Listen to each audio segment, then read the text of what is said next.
Karibu tena mtazamaji, tuendelee na taarifa zetu na moja kwa moja tuelekee katika uwanja wa City Park ambapo zaidi ya wajumbe wa chama cha ODM wanakutana kuimarisha chama chao kwa kuwapokea wanachama wapya. Viongozi hao wanalenga kuimarisha chama hicho kabla ya uchaguzi mkuu mwaka ujao. Tusikilize.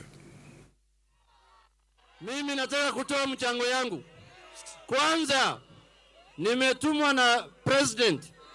Amesema shule ya Andingo Opanga, amesema Ministry ya Education ya serikali yake wataleta kwa hii shule milioni 5 ya kurekebisha hii shule. Wangapi watoto wanasema president ni tuta, nione kwa mkono.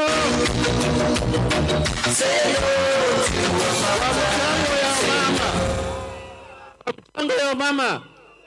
Mimi kama Junet Mohamed, mbunge wa Suna East, minority leader, kiongozi wa ODM, nimelete 500,000 shillings. Pige makofi.